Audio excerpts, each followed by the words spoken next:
ਆ ਸਿਆਣਾ ਵੇਖ ਸਹਿ ਨੂੰ ਤੇ ਬੜਾ ਖੁਸ਼ ਹੋਇਆ ਹੈ। ਸਿਆਣਾ ਵੇਖ ਸਹਿ ਨੂੰ ਤੇ ਬੜਾ ਖੁਸ਼ ਹੋਇਆ ਹੈ। ਪਹਿਲਾਂ ਵੇਖ ਹੱਸ ਪਿਆ ਫਿਰ ਕੁਝ ਰੋਇਆ ਹੈ। ਪਹਿਲਾਂ ਵੇਖ ਹੱਸ ਪਿਆ ਫਿਰ ਕੁਝ ਰੋਇਆ ਹੈ। ਛੇਤੀ ਨਾਲ ਕੀਤੀ ਫਿਰ ਉੱਠ ਕੇ ਖਲੋਣ ਦੀ ਵਜ੍ਹਾ ਪੁੱਛੀ ਲੋਕਾਂ ਨੇ ਫਿਰ ਹੱਸਣ ਦੀ ਤੇ ਰੋਣ ਦੀ। ਵਜ੍ਹਾ ਪੁੱਛੀ ਲੋਕਾਂ ਫਿਰ ਹੱਸਣ ਦੀ ਤੇ ਰੋਣ ਦੀ।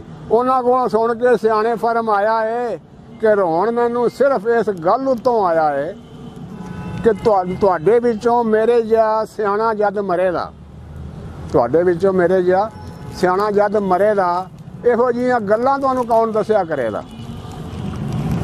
ਇਹੋ ਜਿਹੀਆਂ ਗੱਲਾਂ ਤੁਹਾਨੂੰ ਕੌਣ ਦੱਸਿਆ ਕਰੇਗਾ?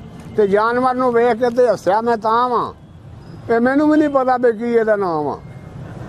ਜਾਨਵਰ ਨੂੰ ਵੇਖ ਕੇ ਤੇ ਹੱਸਿਆ ਮੈਂ ਤਾਂ ਵਾਂ, ਇਹ ਮੈਨੂੰ ਵੀ ਨਹੀਂ ਪਤਾ ਕਿ ਕੀ ਇਹਦੇ ਨਾਮ ਆ। ਫਿਰ ਲੋਕਾਂ ਆਖਿਆ ਕੁਝ ਤੇ ਸੁਣਾਓ ਜੀ, ਕੁਝ ਥੋੜਾ ਬਹੁਤਾ ਪਤਾ ਕੁਝ ਇਸ